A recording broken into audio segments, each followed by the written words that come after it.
Hey guys, welcome back to my channel. Today's video is going to be a breakdown of where to place your eyeshadow. Now, today we're going to be using the Too Faced Original Chocolate Bar Palette because I think that it has a great selection of neutral brown shades that we can use to build up the shadows in the crease, and I'm going to break down everything that we're doing, what brushes I used, where I'm placing the shadows, what colors of shadows I'm using, so you guys can get a very thorough but basic understanding of the general anatomy of eyeshadow placement. This is actually the third part in a series that I'm doing of breaking down the makeup basics. So the first video I did was all about how to apply foundation and concealer, how to set, and then the second part was how to and where to place your bronzer, your blush, and your highlighter, and today's video is all about where to place your shadow. So if you're enjoying this series, please give it a thumbs up so that YouTube can suggest it to other people who may be looking for this content, and then subscribe so you don't miss any future videos. And then if you want, go ahead and leave a comment down in the comment section letting me know what videos you want to see next.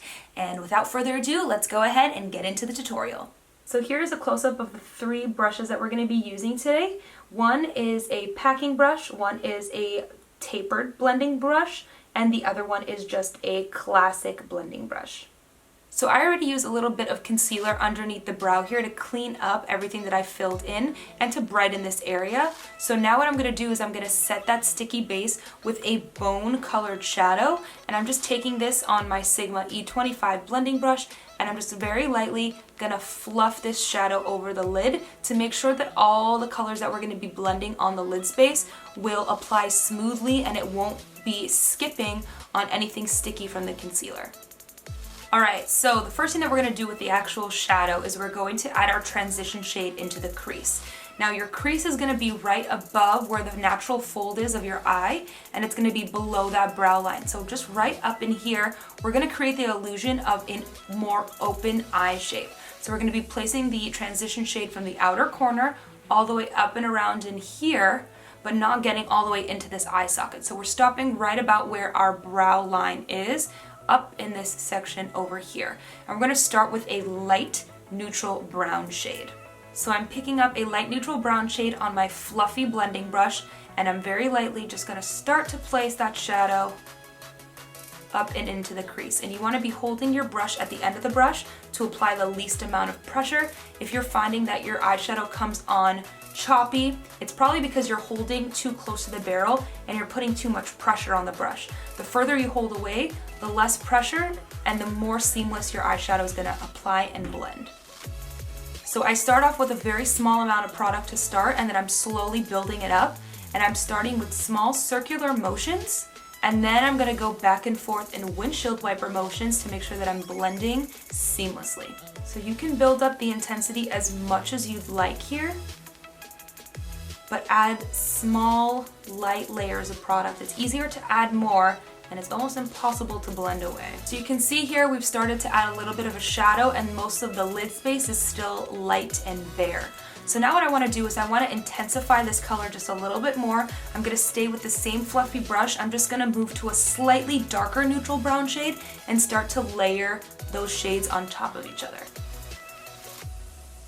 Again, I like to start in the outer corner of the eye, small circular motions, all the way up and through the crease, and then soft windshield wiper motions throughout the crease. So now I'm switching over to my Sigma E25 blending brush. This is just a little bit smaller and a little bit flatter, and it's going to add for more of a precise placement of color. I'm moving just a little bit lower down and more precisely into where my eye crease is, and I'm going to start to place an even darker brown shade. Notice we're starting from light to dark and we're adding a little bit of deepness as we go. I added a little bit onto my brush and I tapped off the excess, and now I'm going to put the brush into my crease, not at its side, but into my crease like this, and I'm going to do almost like an outline of where my eye socket is, and I'm going back and forth. And I'm not going to take it all the way down and in here. I'm going to stop it about midway, but I'm going to just wiggle my brush in here to place the product initially, and then I'll flip the brush on its side and do small circular motions, keeping that brush low. You're not bringing it as high as the other shade. And then windshield wiper motions, right into that crease. So you can see we've just deepened the outer corner of the eye right here, keeping the lid space lighter. Now for the actual lid space, you can keep it all matte and just go in with a lighter bone colored shade, and it'll look a little bit like this. Just kind of packing it on there with your shader brush. So this one is the MAC 239, and I'm just packing that product on, and then I'm gonna very slowly zhuzh it around, getting it into that inner corner, and you can keep it kind of matte like this, or you can go in with a shimmer shade all over the lid as well. I prefer a matte look, so I'm going to keep it matte here today. Now, in order to connect what's going on in the lid and bringing it down to the lower lash line, I'm going to switch back into my E25 blender brush, and I'm going to take that middle shade that we put just right here into the crease. I'm going to grab just a drop of it on my brush, and I'm just going to wiggle it on the outer corner of my lower lash line. And then what I'm going to do is I'm going to drag out a little bit, and I'm following the lash line up with my brush strokes, and then I'm going to connect that back up into the crease so that there's no disconnect. Everything is connected and blending into each other. Now you can still deepen everything further by just continuing to follow the steps that we did earlier. Just add a slightly darker shade as you go. Place that brush in, wiggle back and forth, then turn it on its side and blend even further. And that's your basic eyeshadow placement.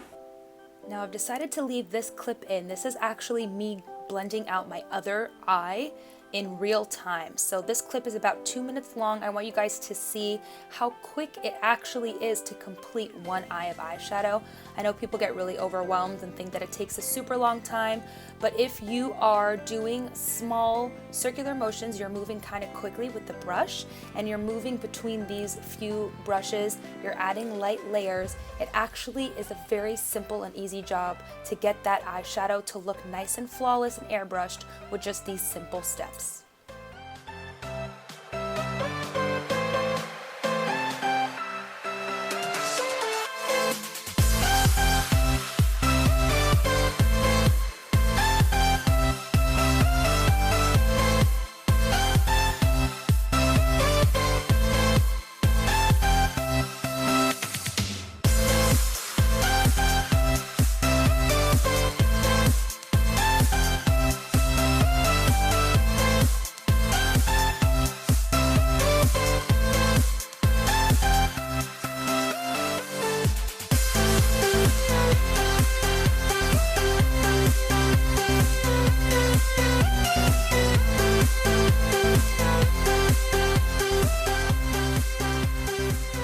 I hope that you guys enjoyed this video. If you did, please don't forget to give it a thumbs up and subscribe, and leave a comment down below letting me know what you want to see next. Thank you so much for watching, and don't forget to watch parts 1 and parts 2 if you have not already, and I will see you in my next video. Thank you so much for watching.